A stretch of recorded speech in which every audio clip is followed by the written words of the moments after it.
The Sanctum of Confluence was a chamber built to humble gods, and High Counselor Xyler felt every ounce of its intended effect.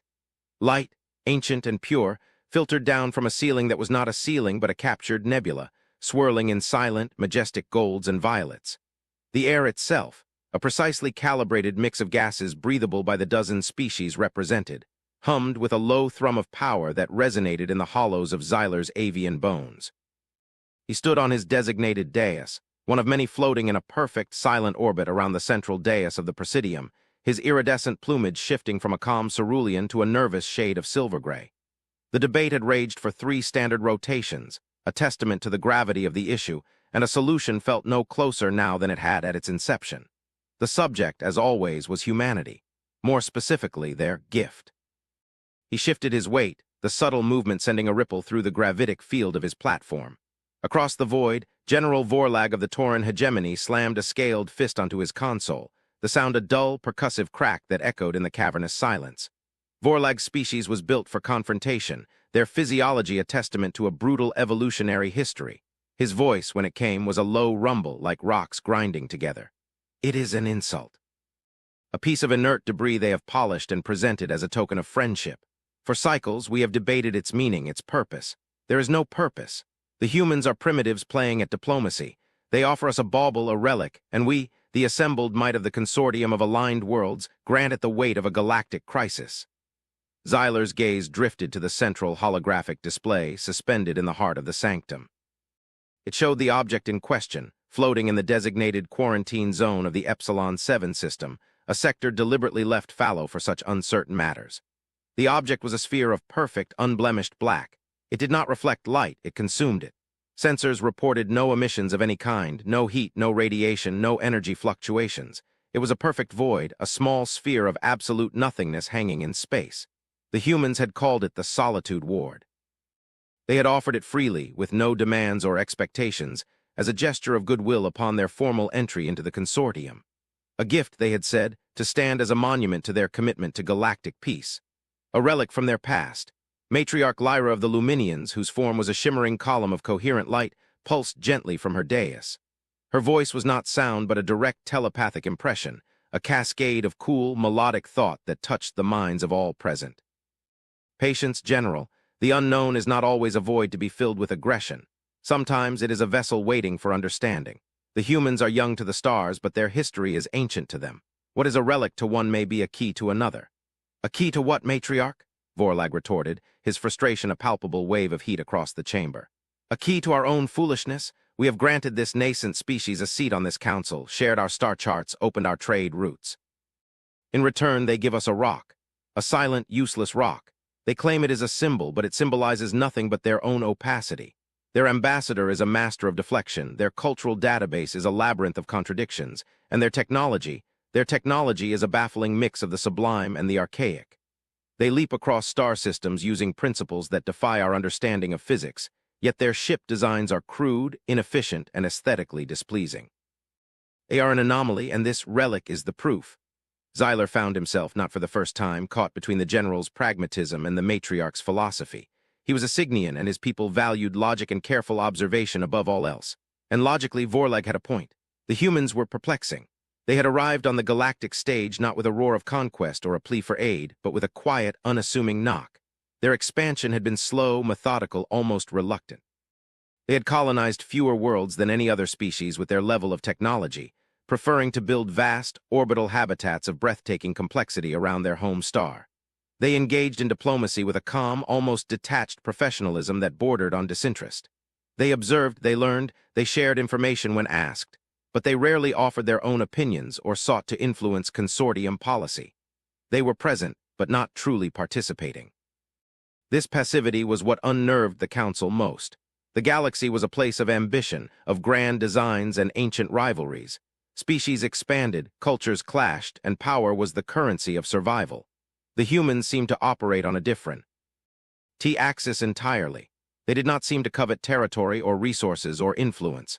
When asked what they sought, their first ambassador had given a one-word answer: continuity. The word had been debated in the sanctum for a full cycle. Continuity of what? Their species, the galaxy, life itself. It was another of their infuriatingly profound and utterly useless statements. And then there was the relic, the Solitude Ward. It sat in its quarantine system, guarded by a fleet of consortium warships that felt increasingly foolish for their vigil. The humans had provided no instructions, no warnings, no operational data. "It is for you," their ambassador had said. "May you never need it." The implication hung in the air, a specter of unspoken threat or an admission of uselessness. No one could decide which. The consortium's finest minds had studied it from a distance. Their most powerful sensors had failed to penetrate its surface. Attempts to scan its interior yielded nothing but a perfect, featureless void. It had mass, a significant amount, but no other discernible properties. It was, as Vorlag had so bluntly put it, a rock. A perfectly spherical, impossibly black rock. A relic, they said. Xyler adjusted his position, his feathers smoothing back into a calmer blue. He finally activated his own vocalizer, his voice clear and measured, cutting through the lingering tension of Vorlag's outburst. "General, your frustration is understood. Matriarch, your wisdom is, as always, a welcome balm. But we are treating this issue as a binary problem. The relic is either a weapon or it is worthless. Is it not possible it is something else entirely? A repository of knowledge, a piece of art on a scale we cannot comprehend." The humans place immense value on their history, on what they call the humanities. Perhaps we are trying to analyze a poem with the tools of physics. "A poem that requires a military quarantine?" Vorlag scoffed. "A piece of art that absorbs every photon and sensor wave directed at it? No, counselor. This is either the greatest jest in galactic history, or it is a threat of unimaginable subtlety. My fleets are stretched thin across the Cathar Dominion border. We face a real, tangible enemy, a swarm of expansionist predators who respect only strength. I cannot afford to station a battle group to babysit a human paperweight. I propose we demand an answer. We bring the human ambassador before this council, and we do not let her leave until she has explained, in precise and unequivocal terms, the nature and function of this object." The proposal hung in the air, heavy with consequence. To issue such a demand was a severe diplomatic escalation. It would be a declaration of distrust, an accusation veiled in the language of inquiry. It could permanently damage relations with a species that, for all their strangeness, had thus far been a peaceful and compliant member of the galactic community. Xyler felt the collective hesitation of the council members. They were old, these species. Their civilizations were measured in millennia. They had learned through countless bloody conflicts that patience was a more powerful weapon than any warship. But the Cathar were a new kind of threat, and Vorlag's impatience was a symptom of a wider, growing fear. The old ways were being tested. Before a consensus could form, a new light pulsed on the central dais. It was a soft, insistent chime, the signal for a priority communication from the outer march. A hush fell over the sanctum. Communications of this level were rare and almost never brought good news. The nebula on the ceiling seemed to dim, or perhaps it was just the sudden chill that swept through the chamber. The face of Fleet Commander Grash appeared on the holographic display, his insectoid features tense, his mandibles clicking with agitation. "Presidium counselors," Grash began, his voice a series of sharp, resonant clicks translated into the consortium's shared language. "The Cathar Dominion has breached the Olaris defensive line. Their fleet is larger than anticipated, far larger. They are not raiding. This is a full-scale invasion. They are overwhelming our forces. The planet of Olaris Prime is their target, its civilian population they will not have time to evacuate." A wave of shock and horror rippled through the sanctum. Olaris Prime was a jewel of the consortium, a vibrant agricultural world with a population of billions. It was a soft target chosen to inflict maximum terror. Vorlag was on his feet, his voice a roar. "Impossible!" The Olaris line was reinforced. "My intelligence reports showed."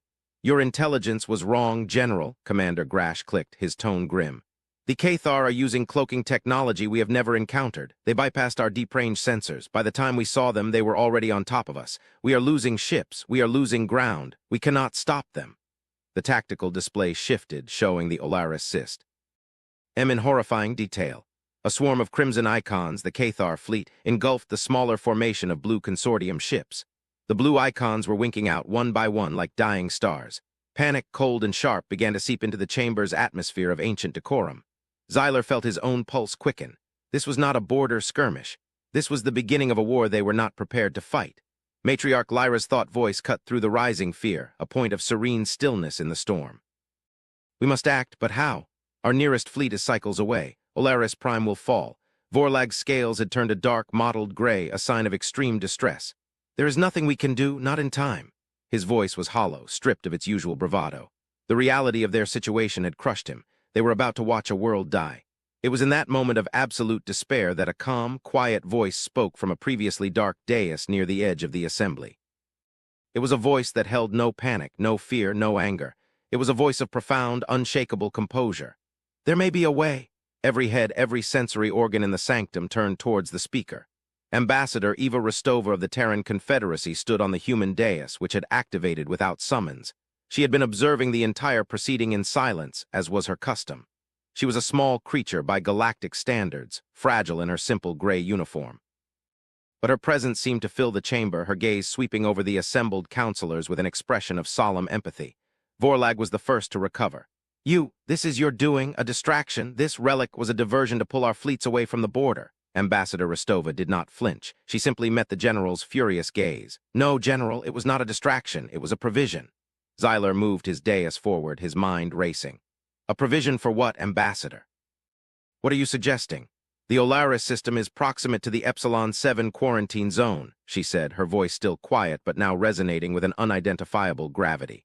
The Solitude Ward is within range.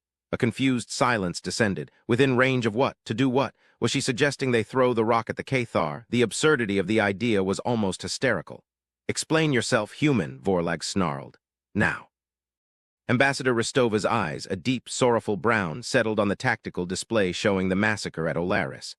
Her expression was one of profound regret, a look that Xyler had seen on the faces of old soldiers forced to revisit a lifetime of battle. The Solitude Ward is not a piece of art, Counselor Xyler, nor is it a repository of knowledge. You are closer to the truth, General. It is a weapon, but you are wrong about its nature. It is not subtle. It is not a jest. She paused, and the weight of that pause seemed to bend the light in the room. We called it a relic because that is what it is to us. A remnant of a time so dark we buried it in history, hoping it would never be unearthed. We gave it to you as a gift in the hope that its presence alone would be a deterrent, that its function would never need to be revealed. We hoped you were a galaxy that would not need such things. Her gaze met Xyler's, and he saw an abyss of ancient pain in her eyes. We were wrong. What does it do? Xyler breathed, the question barely a whisper. Its function is absolute, Rostova replied, her voice now devoid of all emotion, a statement of pure, cold fact. It enforces solitude. The cryptic nature of the statement was infuriating, yet terrifying. The council waited. Rostova looked at the Presidium. The consortium must authorize its use. We will not act unilaterally. The ward is on your territory, a gift to you. The decision must be yours. You have very little time. Desperation was a powerful catalyst. The carefully constructed protocols of the consortium, the layers of debate and consensus building that had defined them for eons, began to crumble. The crimson tide of the Cathar was now breaking past the last of the consortium defenders and beginning its orbital descent on Olaris Prime. Screams and garbled transmissions were starting to filter through the comms channel, painting a picture of planetary chaos. Authorize it, Vorlag said, his voice a choked rasp. The mighty general of the Tauran hegemony, the champion of strength and military might, was pleading. Whatever it does, authorize it. A chorus of assent rippled through the sanctum. Dais after dais lit up with the green light of affirmation. There was no debate. There was only the shared terror of imminent annihilation. Xyler added his own authorization, his heart heavy with a sense of dread that went beyond the fate of Olaris. They were opening a door, he knew, to a room they had never known existed, and they might never be able to close it again. Matriarch Lyra was the last. Her light pulsed a deep, mournful end. An act of great power requires a moment of great stillness. Ambassador, are you certain there is no other path? There is no other path that saves the lives of everyone on that planet, Rostova said, her voice soft but firm. This is the only way. Lyra's light shifted to green. The authorization was unanimous.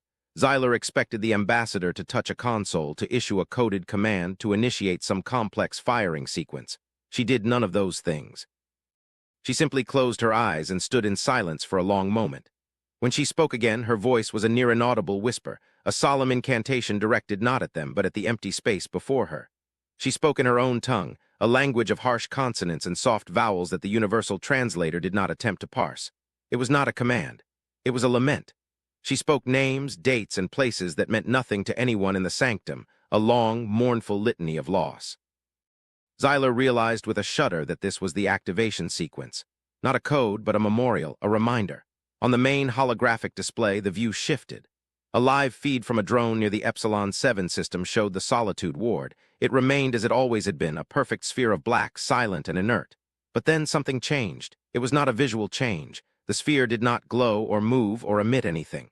Instead, the space around it began to warp. The stars behind it did not bend as they would around a massive object. They simply vanished. A wave of distortion, a ripple in the fabric of spacetime itself, expanded from the sphere at an impossible speed. It was not an explosion of energy. It was an expansion of nothingness. The tactical display of the Olaris system was still active on a secondary screen. One moment the system was there, the star, the planets, the doomed world of Olaris Prime, and the victorious, swarming fleet of the Cape. The next, as the ripple from the ward passed through it, it was gone. Not destroyed, not blown apart. Gone. The entire star system, the sun, the planets, the moons, the ships, every single particle of matter and scrap of energy had ceased to exist. Where the Olaris system had been, there was now only a perfect black void, indistinguishable from the Solitude ward itself, only impossibly larger. The display, unable to process the lack of any data, simply flickered and went dark. The sanctum of confluence was silent. It was a silence deeper and more profound than any Xyler had ever experienced. It was not the silence of contemplation or respect. It was the silence of absolute soul-shattering shock. Billions of lives, a star, an entire fleet, erased from reality in a single silent instant. The Cathar invasion had been stopped. The world of Olaris Prime had been saved from conquest, but only because it no longer existed. Xyler stared at the blank screen, his mind struggling to comprehend the scale of what he had just witnessed. This was not a weapon. A weapon destroys. It leaves fire, debris, radiation, echoes of its violence. This was something else. This was uncreation, a tool that did not kill but instead edited reality, removing a specific coordinate from the universal equation. A relic, they had called it, a worthless bauble. He felt a wave of vertigo, as if his dais were plummeting into the abyss that had just opened in the galaxy. He slowly turned his gaze to Ambassador Rostova. She had her eyes open now. A single tear traced a path down her cheek, a stark, glistening line on her otherwise stoic face. She was not looking at the screen. She was looking at the council, at the faces of the beings whose worldview had just been irrevocably shattered. Her expression was not one of triumph or power. It was one of infinite, weary sadness. General Vorlag had collapsed onto his dais. He was staring into the void where Olaris had been, his massive frame trembling. The galaxy's most feared military commander had been reduced to a quivering child, shown a monster in the dark that made all his own monsters seem like fleeting shadows. Matriarch Lyra's light had dimmed to a faint, barely perceptible flicker, her telepathic presence a faint whisper of pure, undiluted awe. It was Xyler who finally broke the silence, his own voice a dry, fragile thing. What have you done?" "What was necessary," Rostova said, her voice heavy with the weight of her own words. "We have enforced solitude upon the Cathar in that sector. We have removed the conflict. That is all the ward does. It does not choose sides. It does not differentiate between ship and planet, between soldier and civilian. It simply removes a designated volume of spacetime. It is absolute. Indiscriminate, final. You wiped out a planet," Xyler stammered, the words feeling utterly inadequate. "A star system." "Yes," she confirmed, her gaze unwavering. "That is the price of its use. It is why we hoped it would never be used again. It is a tool of such magnitude that the decision to wield it must be as costly to the user as the problem it is meant to solve. It cannot be used for conquest, for there would be nothing left to conquer. It cannot be used for vengeance, for it offers no satisfaction. It is a reset, a sterile, absolute end to a conflict that has grown too vast to contain." Xyler's mind reeled. He looked at this small, soft-skinned creature and saw not a diplomat from a young race, but the custodian of a power that dwarfed the combined might of every species in the sanctum. The humans were not primitives. They were not naive newcomers playing at galactic politics. They were titans who had, for reasons he could not fathom, chosen to walk softly to sheathe a sword that could cleave universes. "Why?" he asked, the single word encompassing 1,000 questions. "Why build such a thing? Why hide it?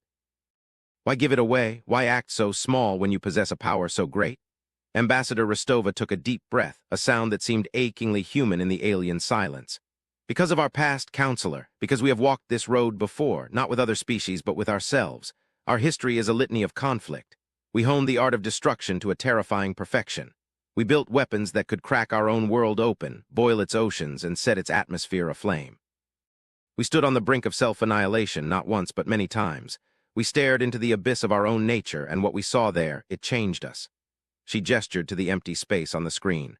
"The Solitude Ward is not the pinnacle of our weapons technology, Counselor. It is its tombstone. It was the last weapon we ever built. It was created at the end of our final, most terrible civil war, the war that almost ended our story. It was used only once on our own soil, to erase a continent that had fallen to a self-replicating nanite plague, a weapon of our own design that had gone beyond our control. Its use saved our species, but it cost us our home, poisoning it with a scar on reality that will never fully heal. It taught us a lesson we have never forgotten, that some power is too great to be used but too dangerous to be unmade. To possess a weapon that can erase a star is to accept a responsibility that can crush a civilization. Zyler listened, mesmerized. The baffling contradictions of human culture suddenly began to crystallize into a coherent, terrifying picture. Their reluctance to expand, it was not lack of ambition, it was a deep-seated fear of their own potential for destruction. Their calm, detached diplomacy. It was the ironclad self-control of a species that knew it had to keep its own worst impulses on a permanent leash. Their obsession with art and history and philosophy, it was a desperate, ongoing attempt to understand the soul that had conceived of such horrors, to ensure they never walked that path again. They were not hiding their weakness, they were containing their strength. "So you gave it to us," Zyler said, the realization dawning on him. "You gave us this judgment. To place the burden of its existence on another race, to distance yourselves from it." "No," Rostova corrected him gently. "We gave it to you because we believe that no single species should hold such power, not even its creators. We gave it to the consortium as a gesture of ultimate trust. We were placing our own history, our greatest shame, and our most profound lesson into your hands. We were making ourselves vulnerable, proving that our commitment to peace was more than just words. We were giving you the key to our own potential destruction, and trusting that you would be wiser than we were." The sheer, staggering ethics of such an act left Zyler speechless. It was a political and philosophical maneuver of such depth and complexity that it made the consortium's centuries of diplomacy look like the squabbles of children. They had not given a weapon, they had given a responsibility, a test, one which the consortium in its panic had just failed by demanding its use. General Vorlag finally rose from his dais, his scales still a pale, sickly color. He looked at Rostova, his usual arrogance completely gone, replaced by a raw, naked awe. "You speak of a single weapon, a relic. Do you have more?" The question was a whisper of galactic dread. Rostova's expression became unreadable. "The ward is a relic, General, a product of a bygone era. Our understanding of the universe has evolved since its creation, but our philosophy has not. The principle remains the same. Power must be tempered by wisdom, and absolute power must be bound by an absolute moral code." The implication was clear, and it sent a fresh wave of ice through Zyler's veins. The Solitude Ward, the weapon that could unmake star systems, was obsolete.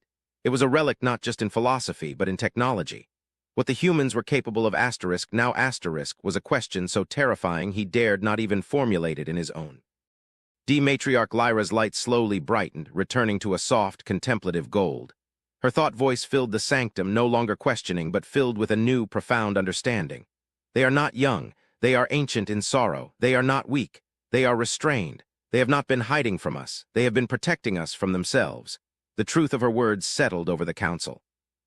The fear began to recede, replaced by something far more complex, a mixture of awe, respect, and a deep, humbling sense of their own galactic immaturity. They had viewed the humans as children, when in fact they were the grim, battle-scarred elders who had seen the end of the world and chosen to turn back from the brink. In the days that followed, the revelation of the Solitude Ward's true nature sent shockwaves through the consortium.